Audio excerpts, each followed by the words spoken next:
You know what time it is. Showtime.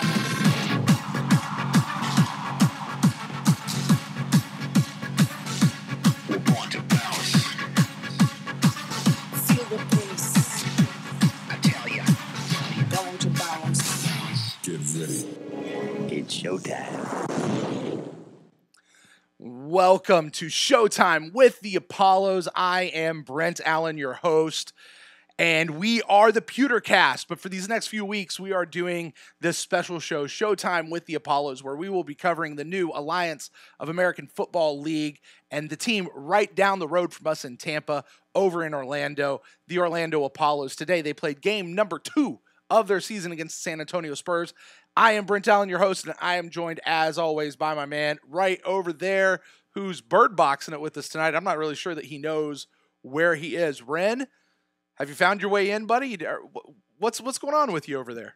Am I here? Am I on camera? You are on camera. We Marco Polo'd you right in here. We had a short technical difficulty, but we're back. We got you in, and Yeah, well, I'm not really bird boxing it. yeah. It's people who, follow the Buccaneers, and they've sort of tagged along and come along this 12-week journey that's going to be the Orlando Apollos with us. They saw that a couple of people that cover the Buccaneers, Mark Cook from Pewter Report, had cataract surgery on Valentine's Day, which is, by the way, next level smart. Sorry, baby, can't go out to eat. My eye's broken. I can't see. What? I didn't get you flowers. Oh, I'm sorry. I was too busy getting, my Surgery, vision corrected. right? Yeah. And then apparently that same night, Justin Pulowski from the Bucs Uncensored podcast missed a step in the dark, coming or going from the bathroom, and went down and hit his his eyelid and his eyebrow on a towel rod. And he had to go to the emergency room, and he got an eye patch. So those guys were joking back and forth about how they're both wearing eye patches. So I'm just trying to stay relevant, Give Yeah, the people what they want. yeah. It's you're just pulling both of them out here tonight, man. I got to tell you, I haven't talked to Justin yet, and I saw his tweet and stuff, and I just want to know where he has a stair in his bathroom that when he tripped, he face planted into a towel bar.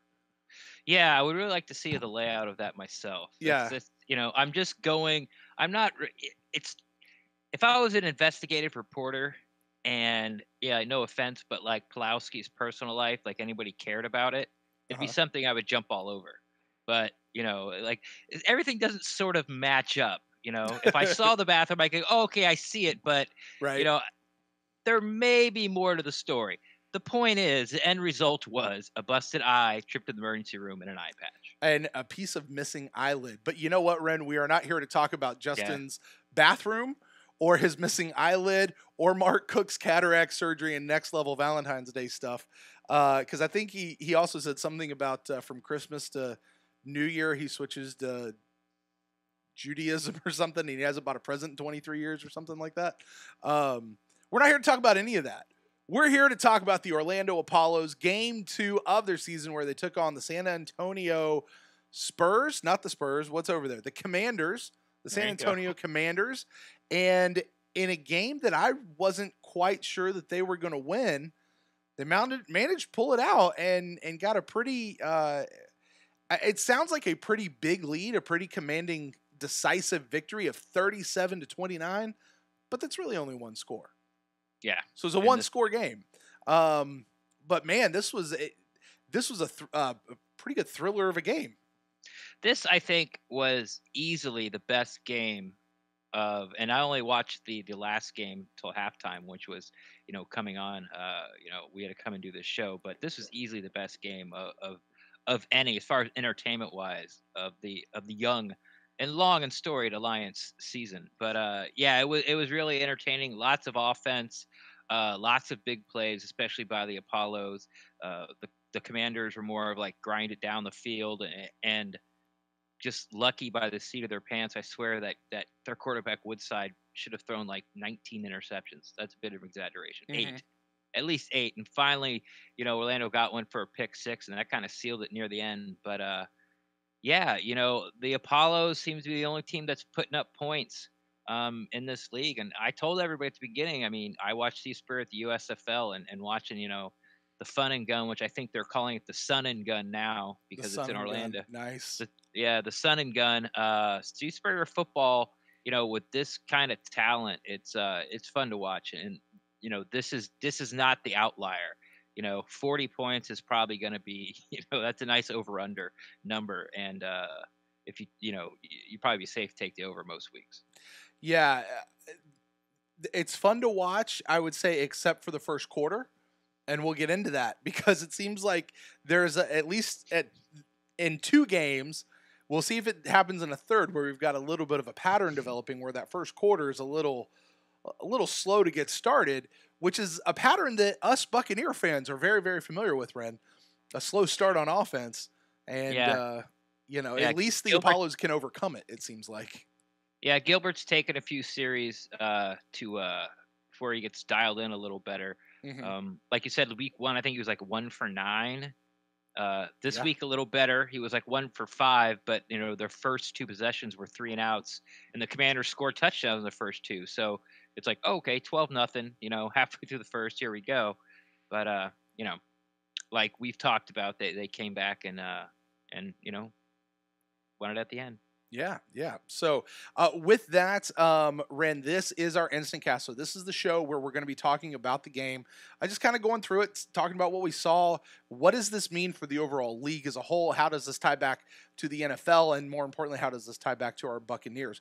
But before we do that, I want to give a quick shout out to everyone who is joining us live. First of all, over in Mixlr, this is the audio only feed.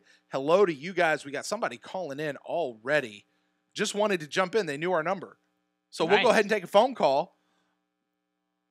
If I can hit the button, we're going to go ahead and take this phone call. Even though we haven't opened up the phone lines yet, it doesn't matter because this is the InstantCast where people get to call in. So who do we have on the line with us here tonight talking to us on the InstantCast? JB, how's it going? Is this your first time calling in? Very nice, very nice. Now, do you normally listen to the PewterCast or Buccaneers podcast, or have you just come to us during the Showtime with the Apollos run?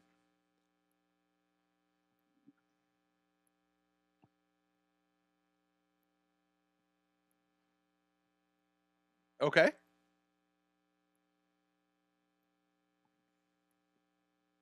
To your show. I've left some uncensored, Bucs takes on Justin's show over the years. So, I try to chime in. When I saw you guys were talking about the Apollos tonight, with sort of in the off season, and it was an exciting game, and I figured, hey, well, what the hell? Why not? All right, very good. Well, we have a rule on this show where usually when you call in for the first time, we want to know how you became a Bucs fan. Okay, Ren, I don't know if this applies to the Apollos side.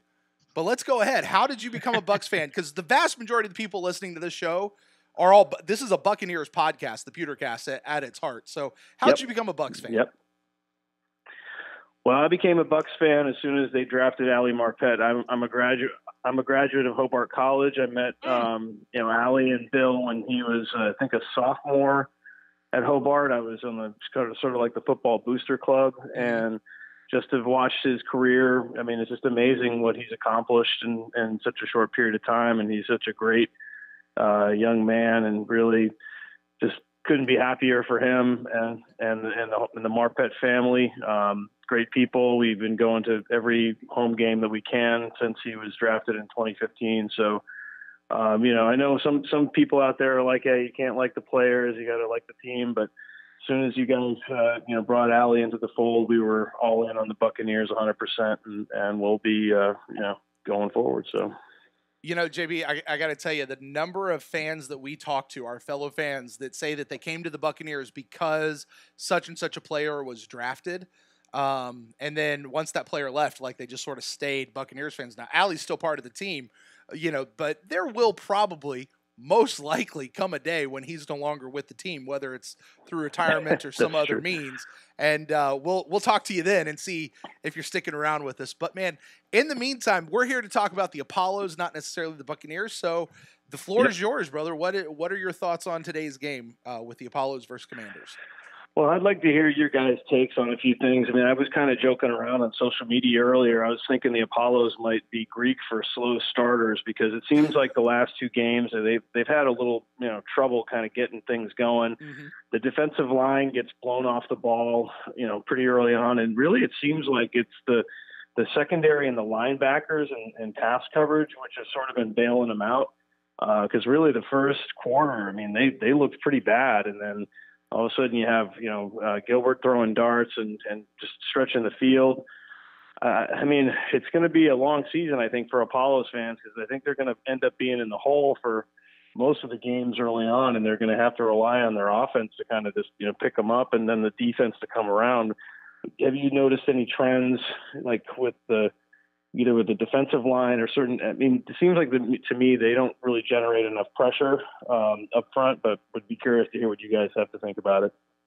Yeah, I think you're pretty spot on with most of the things you said. The slow start we talked a little bit about at the opening with Gilbert. Going 1 of 9, then like 1 of 5, and then sort of catches fire.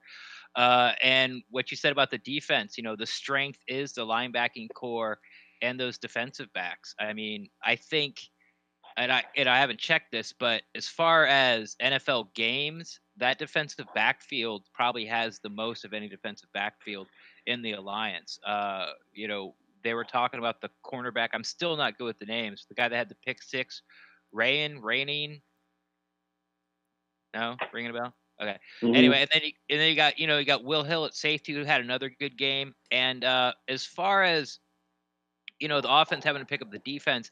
I think, and I talked about at the beginning that Woodside got extremely lucky today. I mean, he had a lot. He was putting balls in really small windows, and it was either caught or knocked down. And there was at least 3 times where an Apollo defender, had his hands on the ball. Also back there they got Mark Myers, a kid that was in training camp with the Bucs out of Lakeland, the Lakeland Fire.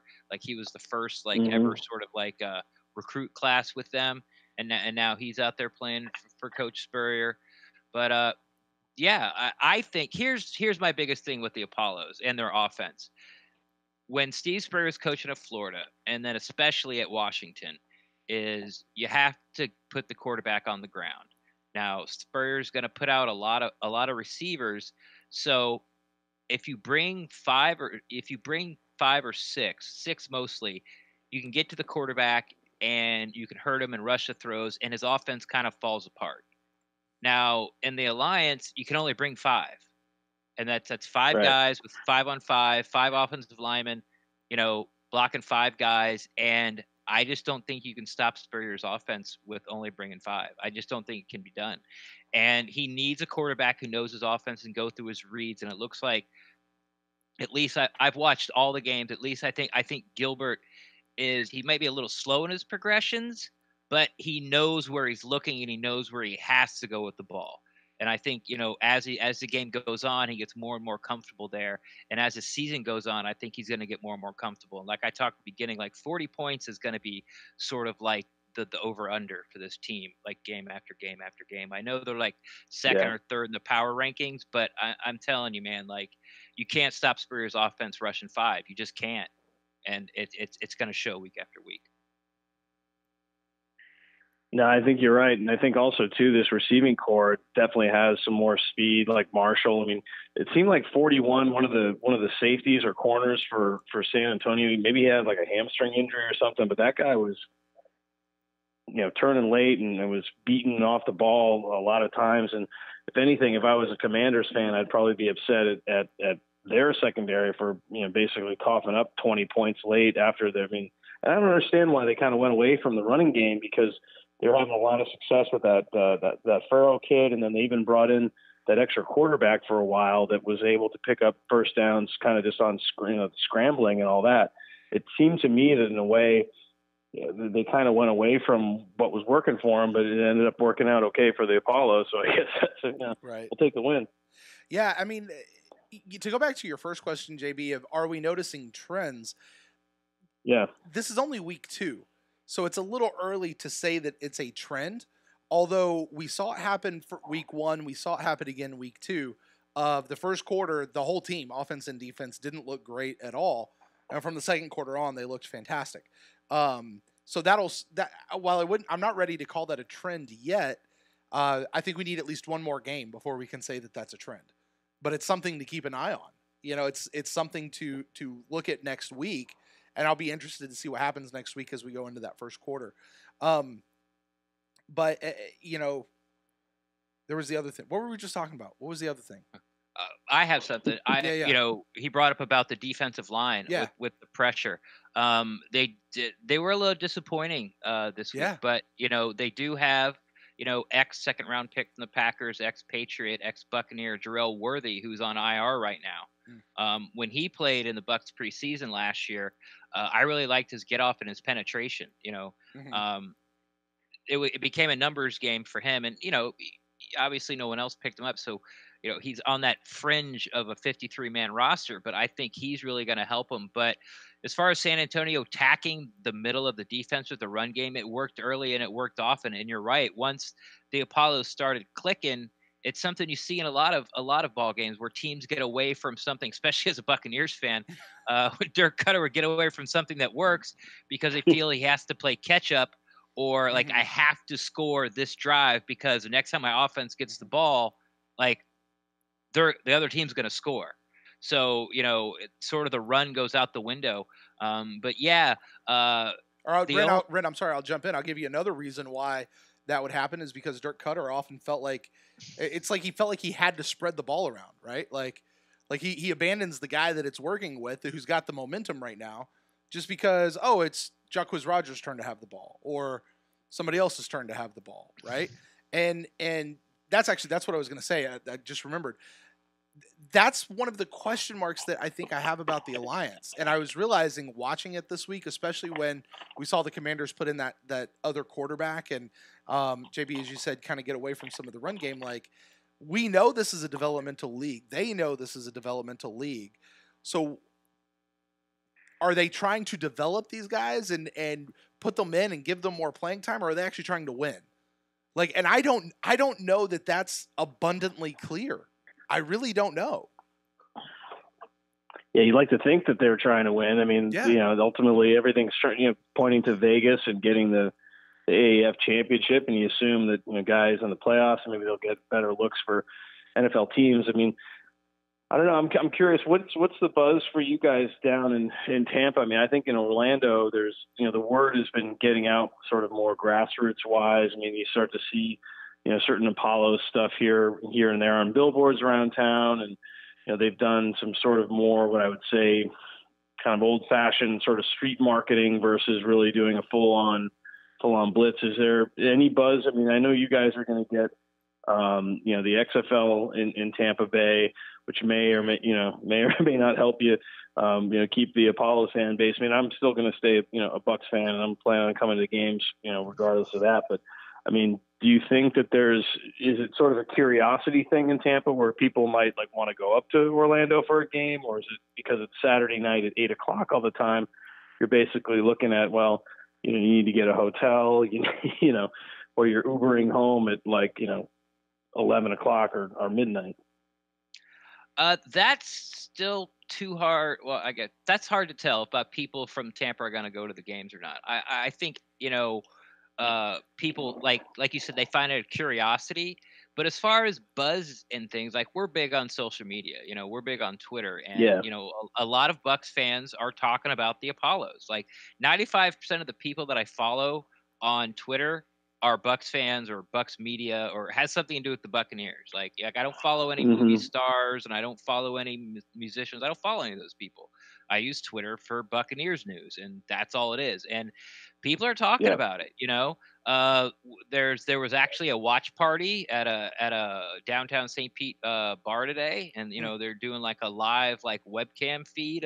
People were talking about the Apollos. So the insatiable appetite for football in America, I don't think anyone realizes how much people will just watch football.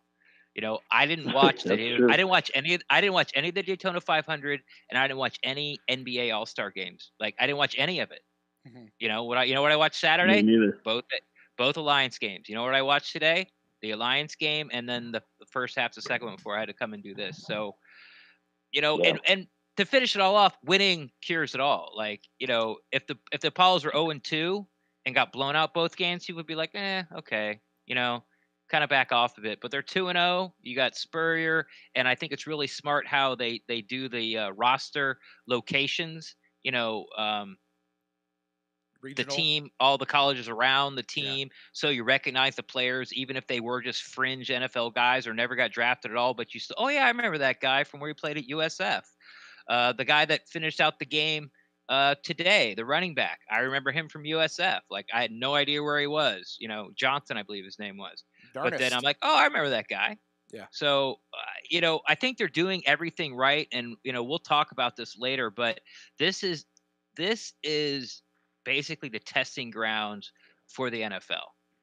The more and more I get into it with the app, you know, they're talking about in their commercials how basically it sounds like they're going to turn into a live feed gambling site, like play-by-play fantasy football. And eventually, once they sort of get the technology a little crisper, you're going to be able to wager like play-by-play.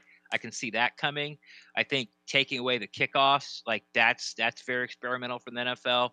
I think no extra points is also experimental from the NFL. Like kickers are about to lose jobs in the next 5 years, in my opinion. In NFL kickers, like all you need is a punter. For sure. You know, or I guess you can get a field goal kicker too. But you know, it's like that 2-point conversion thing is great, and it changes so many things about the game. So much strategy to the game and everything. Yeah, like it was 4th down, and the Commanders had the ball, and they had to score a touchdown, right? Okay, if they would have scored, then they would have had to get a 2-point conversion, which is better than extra point because it's their best guys on offense against the Apollo's best guys on defense to try to stop it instead of just a kick with a bunch of like fringe roster guys and backup linebackers and things like that. Then if they made that, say they missed a 2-point conversion. Then they would have done the onside conversion where it was 4th and 12 from their 28. Instead of an onside kick where a bunch of backup wide receivers, backup linebackers, backup cornerbacks, and a kicker decide the fate of the game. It's once again, offense, best 11, defense, best 11, 4th and 12, go at it. Some of these things are very exciting to me, and I think you're really going to see them get pushed up to the NFL, you know, in the next handful of years. Yeah, you didn't even mention the eye in the sky and the opportunity to actually, you know, turn over bad calls like the one that cost the Saints a trip to the Super Bowl. I mean, that's huge, and that transparency. I think the NFL is starting to realize that fans really want that, and it works. Yeah, and I'll tell you another one too that I really, I don't know, where they show the replay official actually talking to the guy on the field, and you hear their conversation back and forth. First of all, that's really cool. Like from an entertainment value, that's fun to watch. Like, cause you get that inside deal. But think about how many times you've been sitting in Raymond James Stadium, or you've been sitting at home on your couch, guys, listening at home, and a call goes bad, and you're listening to the replay guys going, no, it's got to be this, it's got to be this, it's got to be this. You're seeing the replay on the big jumbotron in the south end zone, and it's clear as day. But then the referee comes back out and they say, nope, it's this. And they don't really explain it. And then they just move on with the game. And you're like, what in the world did you guys just do? Like, to be able to have that chance to actually hear that conversation, one, I think creates a lot more accountability and transparency as far as these referees go. But it just builds in another version of entertainment value. It fills in a blank. Yeah. It does. And I can see people kind of going, yeah, but that could get weird real fast. And, you know, some conversations don't need to be public and stuff like that. Come on, guys. Listen, I think it is good for fans. I think it's good for the sport to be able to hear those conversations as the officials are trying to sort out the deal. But hey, JB, I'm going to go ahead and get you off the phone here. We're going to open it up and let somebody else call in tonight. All right. Thank you for the time. I appreciate it. Yeah, guys. And hey, listen, let's hear you again here on the Apollo show, and let's hear you during the season when the Buccaneers get back out on the field. Okay. Oh, just cut him off. Sorry, JB. Apologize for that. Get a little twitchy with the finger there. I apologize. He was going to say something really nice.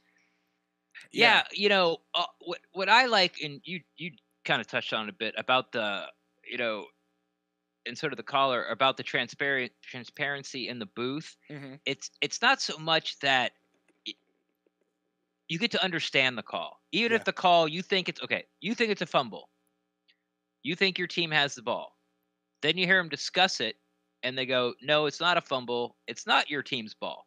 But at least you heard the conversation, and you can go, "Okay, now I understand why they're not calling it a fumble." Right, and they'll say his knee wasn't down. He didn't have this. The rule says you can't do this, and right. Or it's just like, least... hey, or I just can't tell when the ball came out, like it happened on the second game on Saturday. Yeah. Like I think the guy's knee was down. Then they ripped the ball out, scooped and scored, but they called it a fumble on the field, and they didn't have an angle right where the knee was down, and it was just like, and they say it's not definitive, or whatever they say, and and you could sit there, and at that point you can still disagree with the call, but at least you know what they're thinking.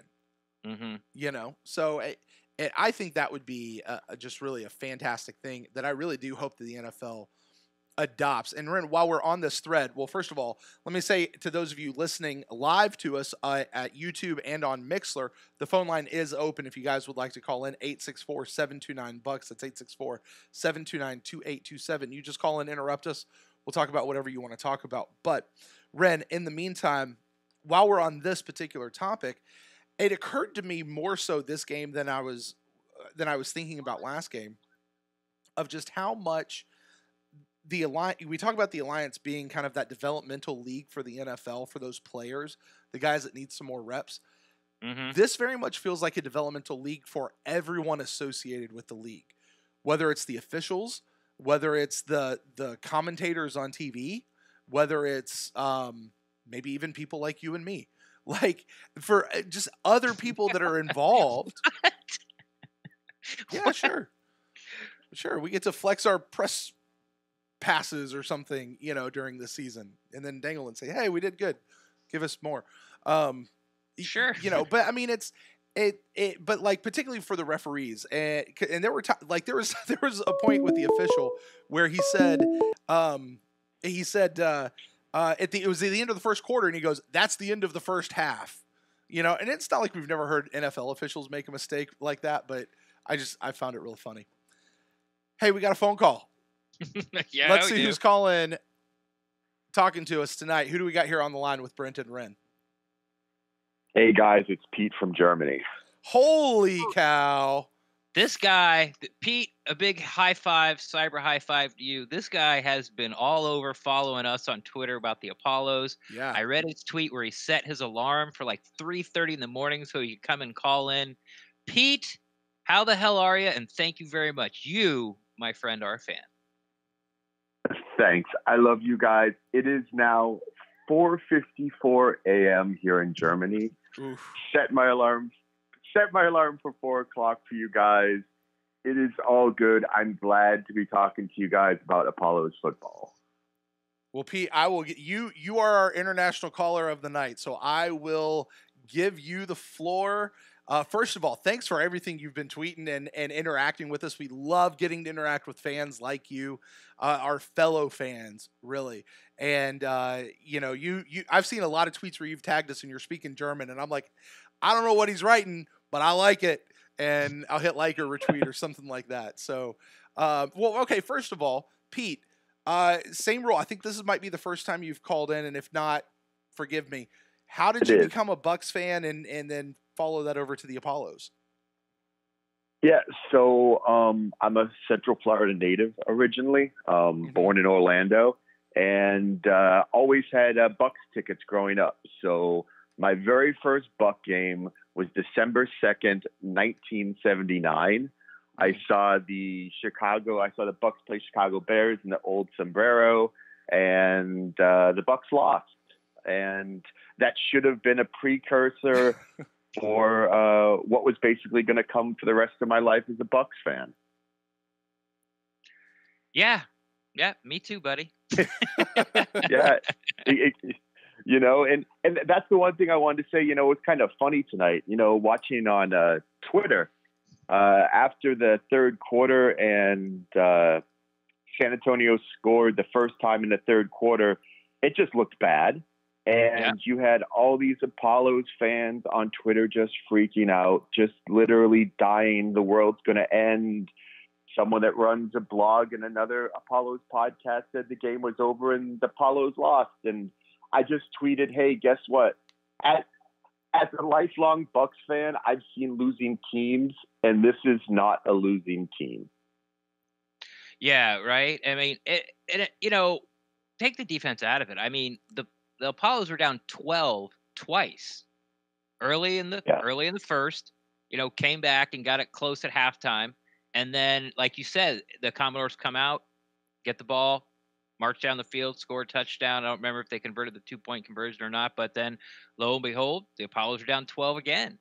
But, Spurrier said it. I don't know if you saw the tweet, but there's, CBS Sports is putting this tweet out there about when they're sealing the game, coach goes over to, I think, an offensive or defensive coach, and he just says, we're never out of it. We're never out of it. And just smiling and laughing. And, that's what you're going to see, man. Like, the Apollos will never be out of it.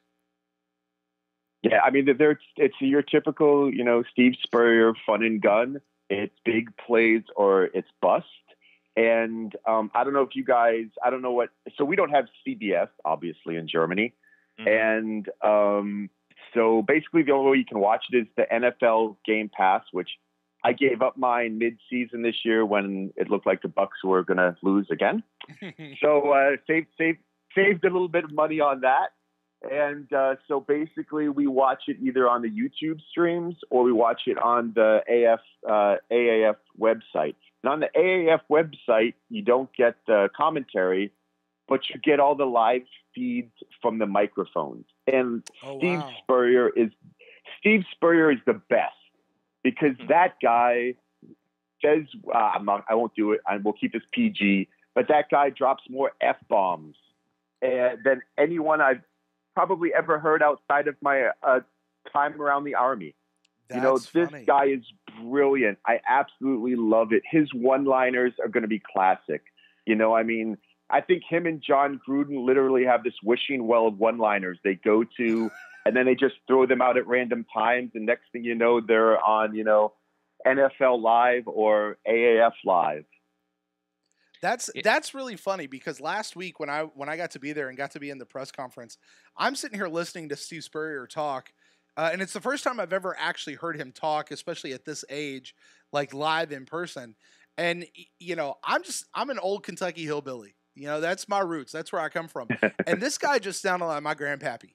Like he's out there making some moonshine, and you can go over to his house on Sunday afternoon after church, and grandma's gonna have pot roast there on the table for you.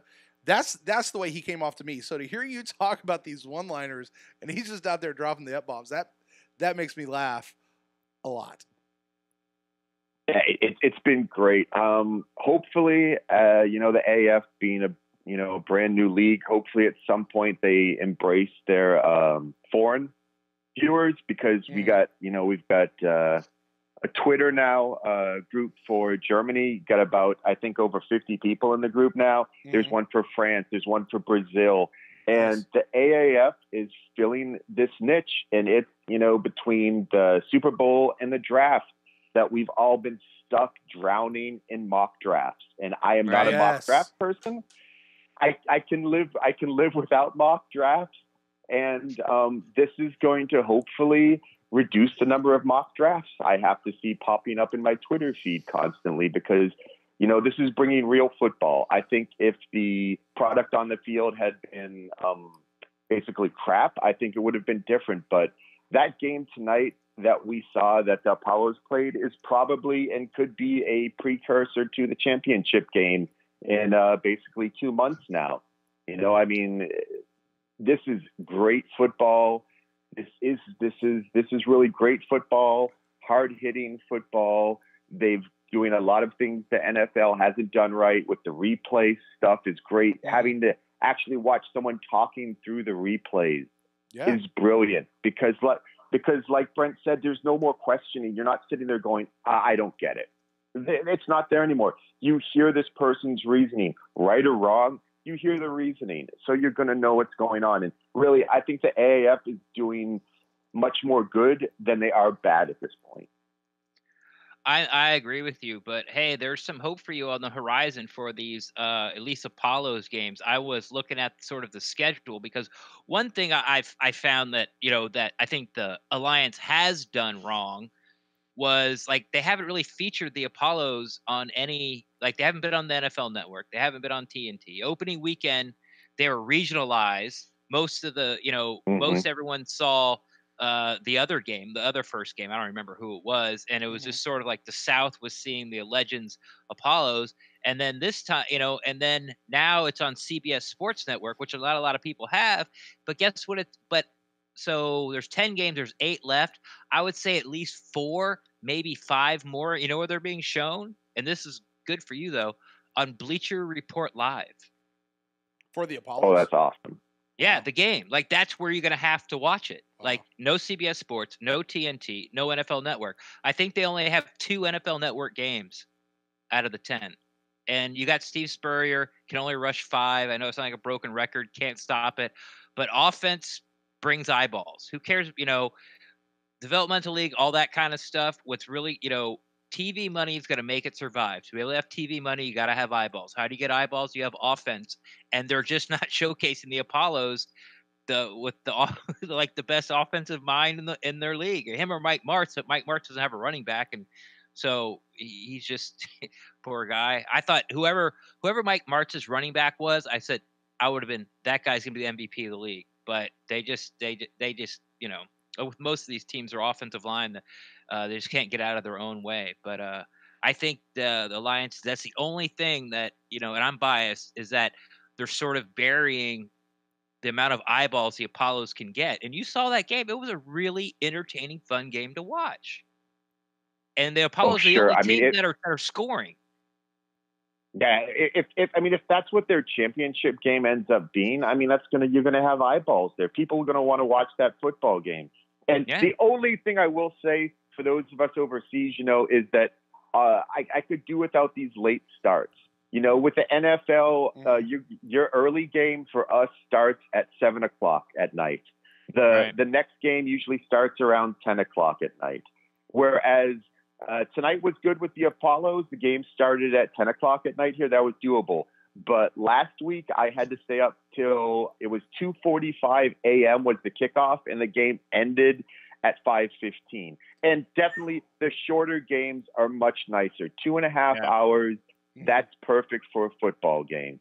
So listen, hey, look, I don't want to tie up the line. I'll let other people get on there. I'm going back to sleep, but I just want to say you guys rule.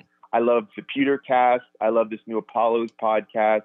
You guys bring it every time, and thank you for the great content. Well, Pete, thank you so much for setting your alarm and getting up and calling in. You, my friend, are the real MVP.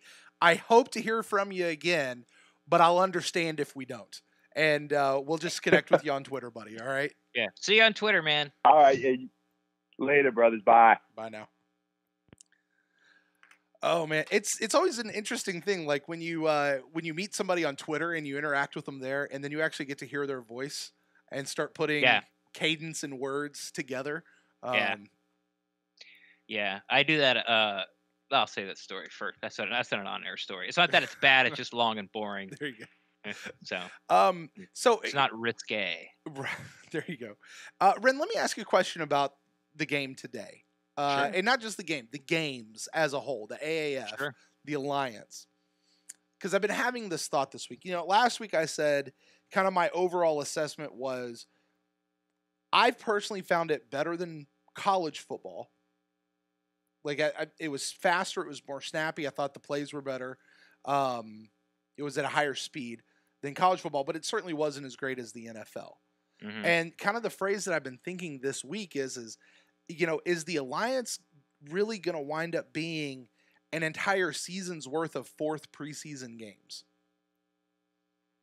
Okay, one more time. I'm sorry. I was reading the chat. I kind of tuned you. Sorry.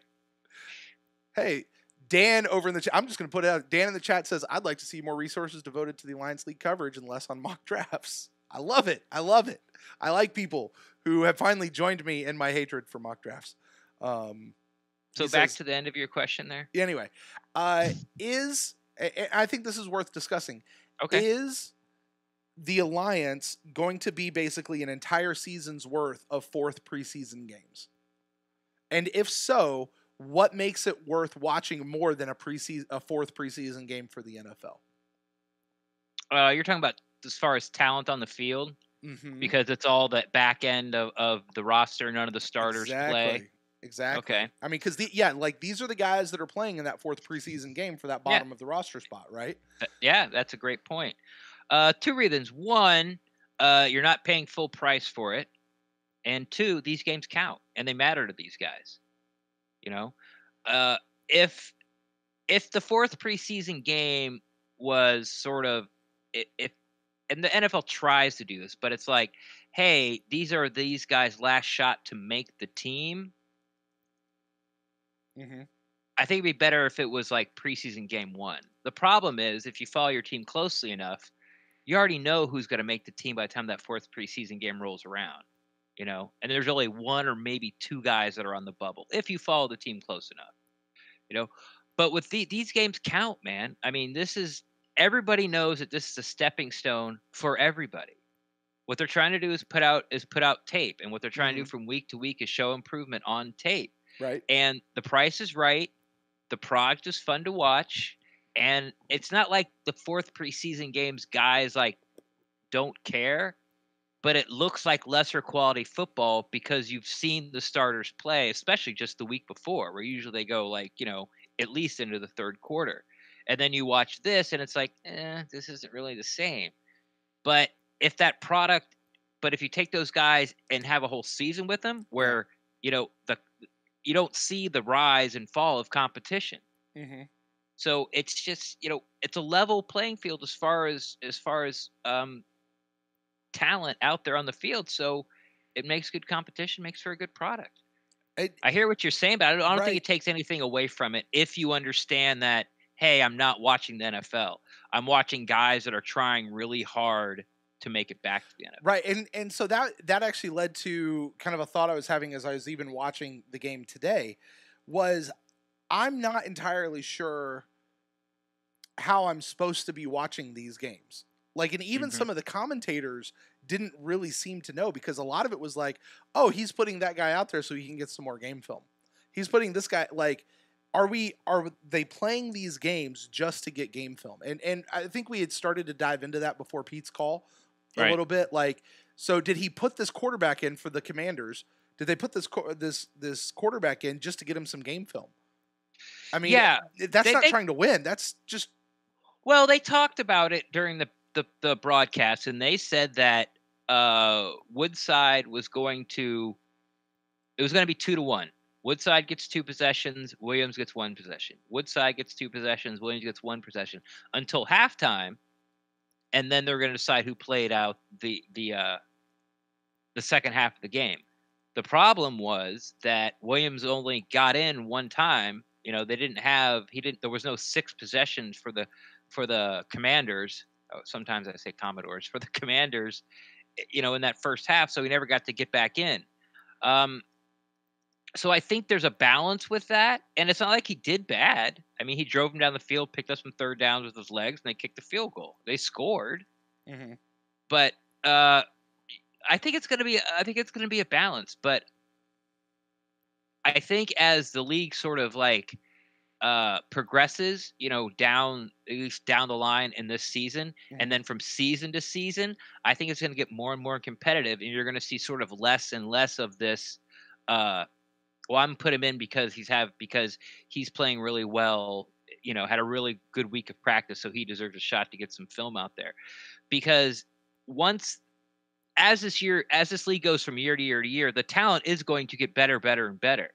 You know, once guys that show out in the Alliance end up getting picked up and making bottom half of 53-man rosters in the NFL, it becomes real, and it's not just a pipe dream. Well, maybe if I do good in the Alliance, maybe I'll get picked up. So then the more people are going to want to play, and the competition is going to get better. When the competition gets better, it's going to be more competitive. And who are the guys that are going to get picked up the most? On the teams that win. So just putting a guy in because, hey, you know, you're just a hair below, this left guard than our starting left guard. You need some tape. No, you got to win it in practice, and it's Right. cream rises to the top, man. Yeah. But, I remember having this conversation back during the season. A lot of people would say something to the effect of Caleb Benenoch is sucking as a right guard. Let's put Alex Kappa in and give him a shot. Right. This isn't working, so let's put Ronald Jones in and see what he's got. Let's do this and see what he's got. And I made the argument back then, that's not the time that you see what somebody's got. Right. The time you give them a shot is in practice. You give them a shot in preseason. You don't do that in the middle of your season, not for the NFL. For the Alliance, though, that could be different. If a guy's not doing his job, yeah, like replace him and get him in there. Mm-hmm. I mean, but what we're talking about, that's not what happened for the Commandos. No, the Commanders. Yes, not the Commodores or the Commandos. They're all going with that underwear. Commando. No, it's a Schwarzenegger movie. It is a great Schwarzenegger movie, and I still say that guy blew up at the beginning of the movie and didn't make it to the end. Spoiler alert, if you haven't seen it, it's 30 years old. Sorry. Go ahead. What guy blew up at the beginning and didn't make it? The dude that comes back it's one of those typical dude comes back at the end that you thought died at the beginning of the movie because like the building blew up. And okay, yeah. And they're like, yeah, you see this little thing that like shoots out at the end, like that's supposed to be him. No, he blew up. He was in the building. He blew up. There's no reason he should come back. Anyway. You're talking about Decker? Hey, Decker. Was that his name? Let off some steam. Yeah, I think that guy. I think it was that guy. Yeah, I think it was that guy. Alyssa Milano's first acting gig, and she was like 6, maybe 10. I don't think it wasn't her first acting. You think it was her first acting gig? She might have been doing. Whoa, we are way off the topic. Let's reel it back into the Apollos. Everybody go watch the movie, the Commando. Arnold Schwarzenegger, 1980 something or other. So the Commanders, that's not what they did. I mean, their quarterback had 2 possessions, scored 2 touchdowns, and then they pull him. Like that's a little different than Caleb Benenoch, like being in a saloon door, and or Peyton Barber is only Bennett. Getting, like, it was Bennett, not the other. Bennett. It was Bennett. It was Bennett who was dead. Thank you, chat room. Thank you. Thanks, Dan. They're still talking about it. Sorry.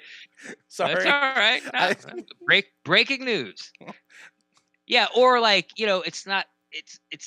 Peyton Barber's only getting 1.9 yards per carry, so let's put Rojo in and give him the ball, see what he can do. It's a different animal. And for me, I'm all for if somebody's not doing their job, find somebody to replace you. And if that means in the middle of the game, that means in the middle of the game. It's just that wasn't the case. That's sort of this balance you're talking about. Like, hey, we're putting him in there because this is a developmental league, and I want people, NFL scouts, to be able to see what this guy can do. Versus, hey, this guy has had the ball twice, scored 2 touchdowns. I'm not touching him until like I have to. Yeah. I'm not. So. Yeah, it'll be interesting. And the other thing that I was having a thought in is, by nature of this league, it's not necessarily going to be the same core of a team from year to year. One of the things that we get out of following the Buccaneers like we do is there's always roster turnover. 20-30% of the roster usually gets turned over from year to year, but the core of the team is still the same.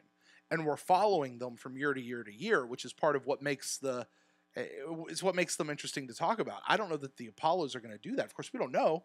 We'll have to wait till next year to find out who's coming back, right? Yeah, and something that, they're talking about in the chat, and I think you chimed in as well, is, and I've been trying to think how to make this work, is how to get someone like Alex Kappa. Yeah. But he's a 3rd-round draft pick. Or Rojo, who was a 2nd-round draft pick who got, 8 snaps the whole year? Yeah, but what if he goes out there and gets injured? Okay, here's the deal. Okay, I was thinking about this. Whoa. Okay, go ahead. Calm down. Sorry. No, I just want you to calm down a bit. No, here's the deal. He's a football player. He might go out and get injured, but he's a football player. Okay, what about his contract? And plus, the Apollos are not affiliated with the Buccaneers. Like, they are as far as regional. Right. But, the NFL and the Alliance, they're not quite in bed with that yet. Yeah. A lot of logistics got to get figured out. So Rojo Well, I think gets that's your blows his answer. feet. You've got to get the NFL and the alliance together. And more. I think in the future it will be. And I'm talking I agree probably with more you, than Will. 3 years down the road. But Yeah. I would really like to see, where they work it out with logistics and monies and contracts about players getting hurt, in the alliance versus, getting hurt in the NFL. And, can a team make a guy go, or do they just suggest that he goes? I mean, if they're closer or tied together, then I think you. And honestly, if you're a Rojo or you're an Alex Kappa, and the team comes to you and says, "Hey, we want you to go over here and play in this league during the off season," yeah, right? It's not going to affect you during the season. Go play during the off season. Yes, there's a chance of injury, but we've got you covered. I mean, and honestly, like financially and stuff, I think that's on the benefit of the player. Like, I mean, injury is a part of football. You just have to accept that as part of risk. How is it the benefit of a player? They're playing They're playing an extra 10 games for the same pay, so that when they come back, they could actually become a starter, and then when they hit that second contract, then get cashed in. Maybe, but you got to imagine that a player has a lot more ability. They have a better chance of scoring that big payday if they actually get to become a starter. And if that happens because they got developed through a developmental league, don't forget there's a couple of Super Bowl champion quarterbacks who got developed through the NFL Europe, I think it was, or whatever they were calling it at the time. Kurt Warner was one of them, and somebody else, I forget. There's another one. There's two. I remember there's two. I forget who the other one is off the top The of my head. The USFL had a bunch of quarterbacks that won Super Bowls and Hall of Famers, but they were also, taking top-notch talent out of the draft as well. Yeah, and that's the different point. But yeah. I do think I'm thinking, and it may just be my opinion as a player. If I'm Alex Kappa and I kind of sat back and went, "Oh, I'm just not getting the reps. I'm not able to get in here." They're going to give me a chance to go actually play football. One, it's going to help keep me in football shape. But two, it's going to give me the reps, and it's going to put some more game film. I don't care about game film.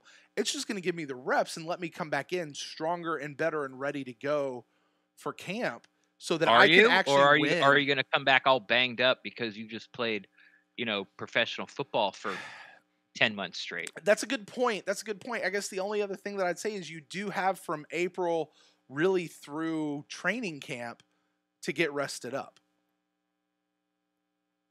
Well, start of training camp. Well, yeah, that's what I mean.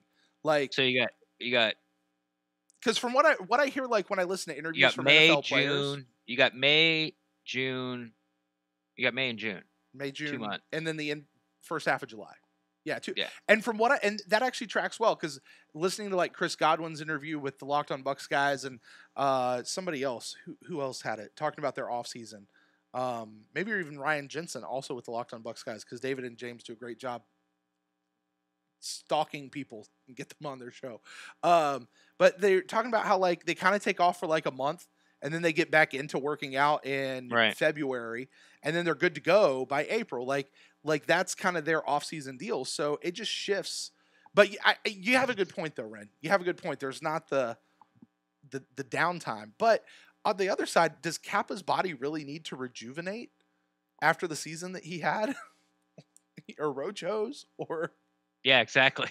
Like, what are you tired from? Like, you didn't play. And that's the people that would be going down.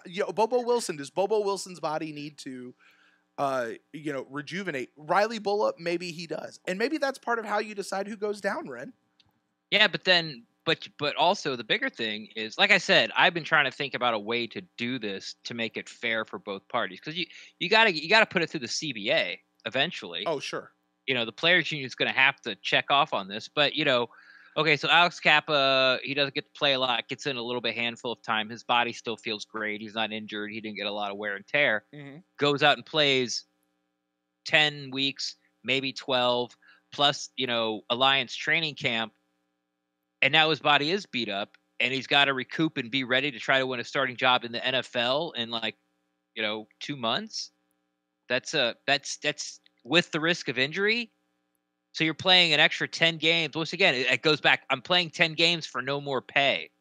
Well, It's I mean, like, well, and the not for only no more pay benefit because is they that would, I might get better. but I mean, they would get the pay that you get in for the Alliance. I mean, I think that's on top of whatever they would get for the NFL. Now granted, it's what you get in the Alliance is pittance compared to what you make in the NFL It's what is it, 250 grand? over 3 years. It's Yeah. $75,000 a year, basically. Right. Yeah. So a third round draft choice, you're gonna see. Give him an extra so $75,000 to go play 10 weeks so that he can develop. I don't know. And this is really one of those. I think we have to talk to the players and see what they would think about that, because if I'm putting myself in the shoes of a player, yeah, I want to play football. And I remember Garrett. I didn't say this last time. Garrett Gilbert was about to say Gilkey. Garrett Gilbert last week in his press conference, they were asking him about the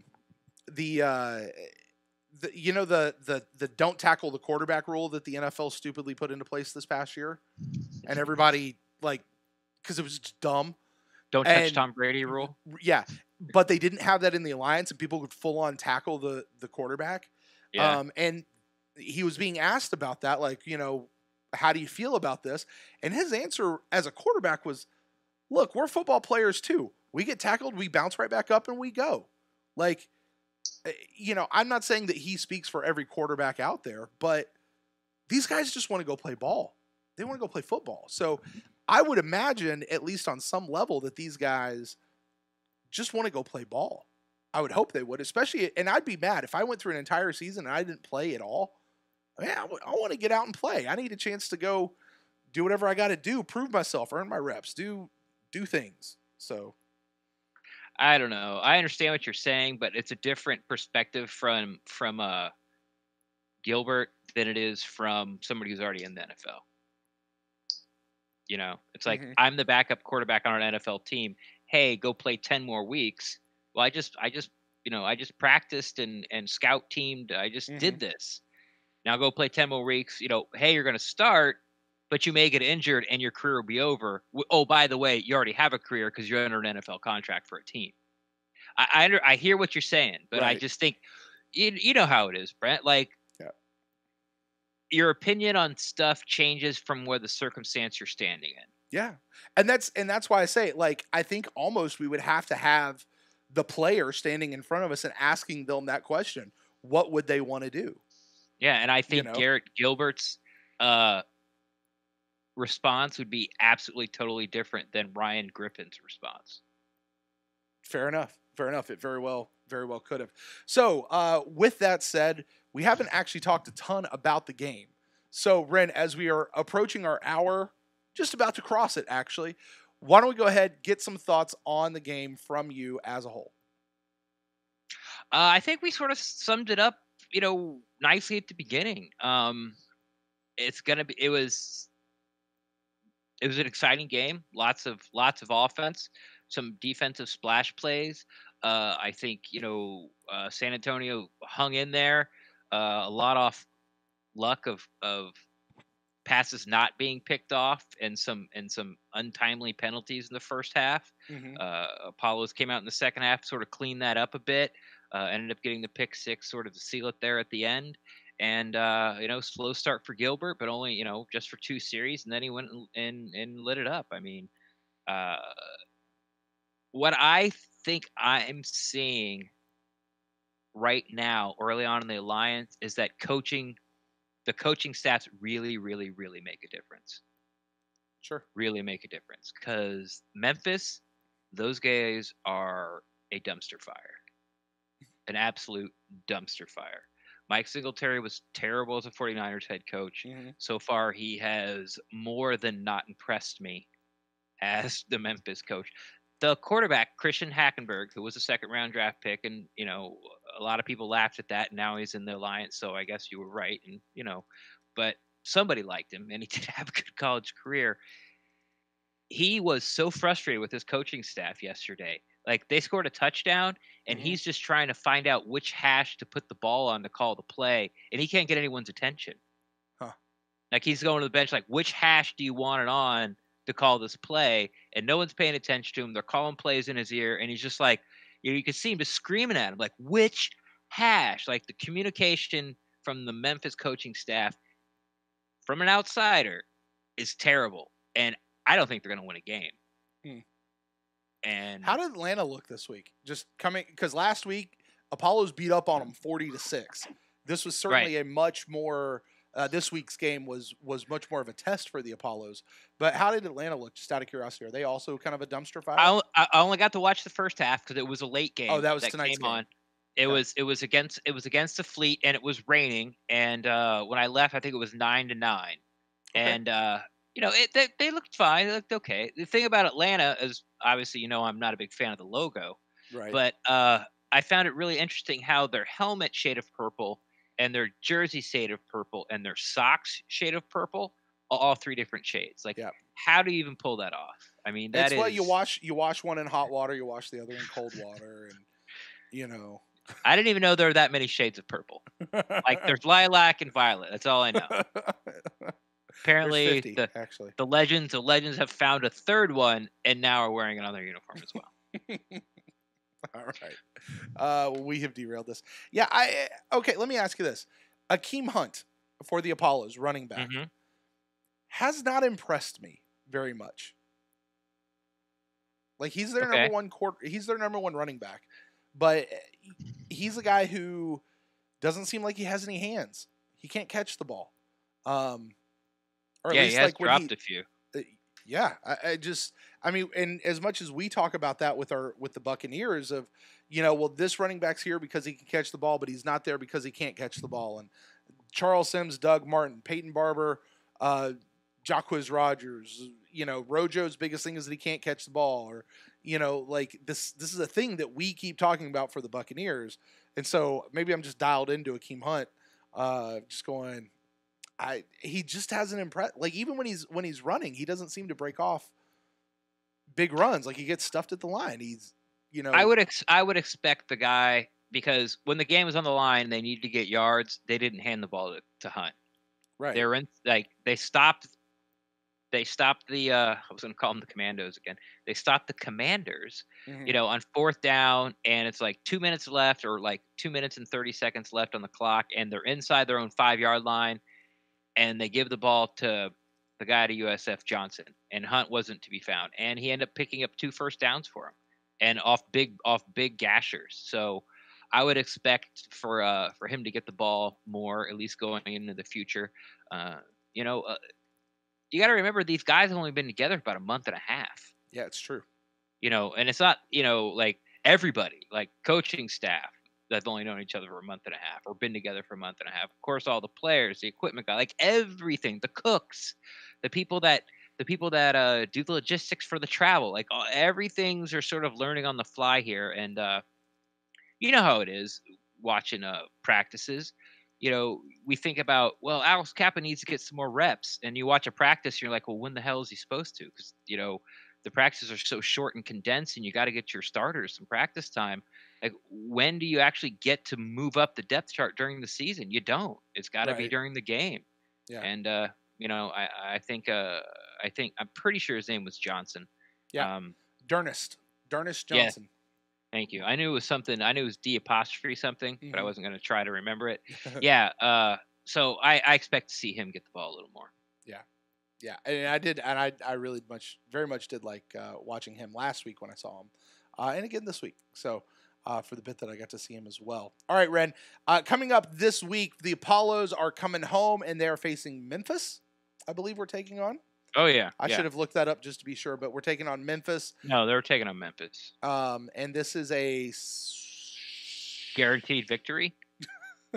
Is this a Sunday or Saturday game? Do you know off the top of your head? They also, another thing, the Apollos have very few Sunday games. I believe this is a Saturday game. And I believe it's on the NFL Network, which will be a travesty again, because they're going to beat the crap out of the Express, because once again, Mike Singletary is a terrible communicator.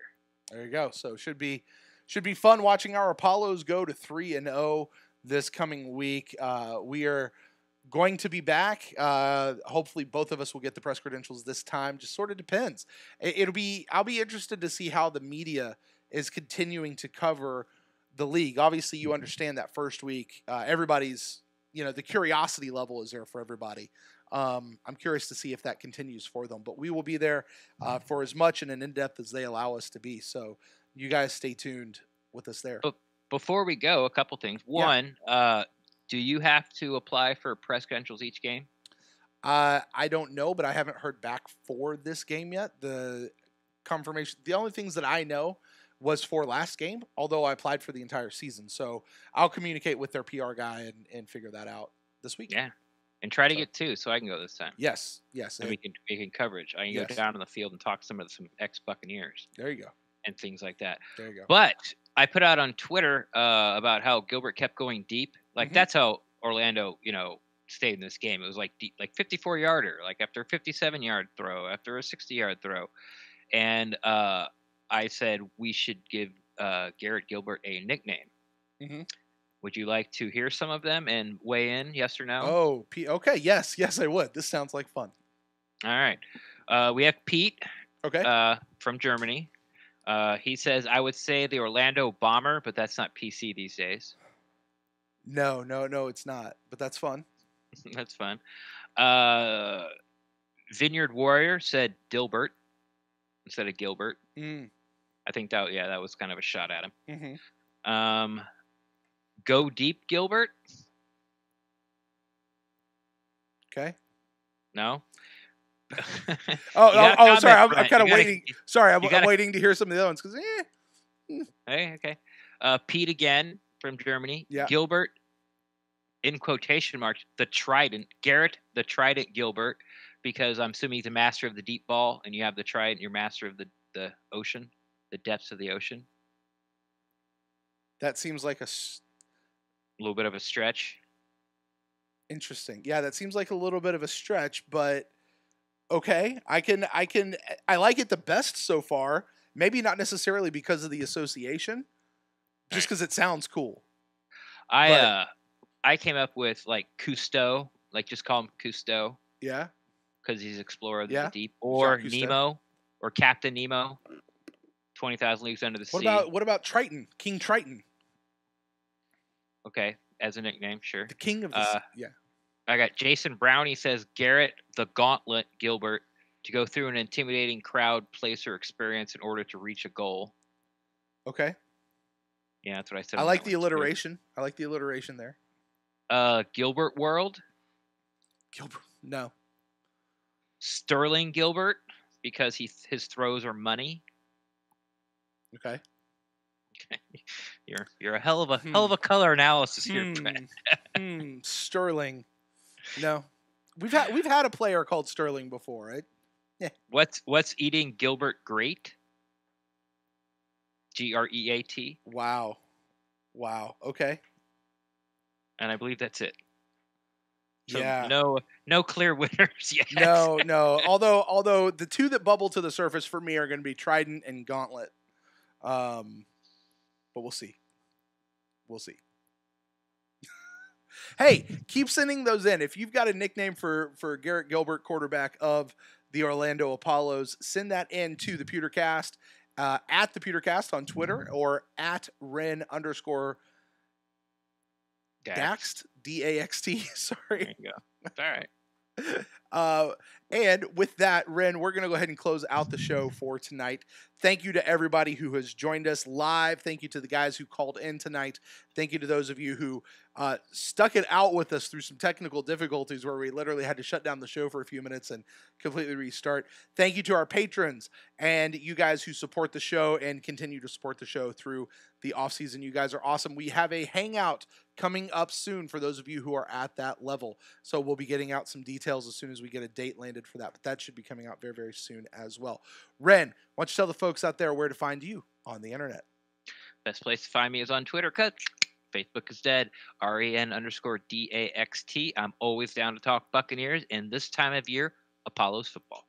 And if you guys want to get in touch with me, you can find me at Brent Allen Live on Twitter and on Instagram. And you can find the show at the PewterCast on Twitter and on Facebook.com. And shoot us an email to thepewtercast@gmail.com. That will get to us for all emails, Bucks and Apollos related. Hey, listen, stay tuned to your Twitter feed or to your podcast feed. Subscribe to us on iTunes, Stitcher, iHeartRadio, YouTube, Overcast, Jabbercast, basically any Podbean, Podcast Addict, any podcasting app out there, guys. We try to be on it, and subscribe to us there, like us, rate, review us. That helps us out a ton, helps other people find us as they're looking for similar podcasts as well. So, Ren, I think that's it. I think it's going to wrap everything up. You guys are awesome over in the chat room. Thank you guys so much. We will talk to you guys next week.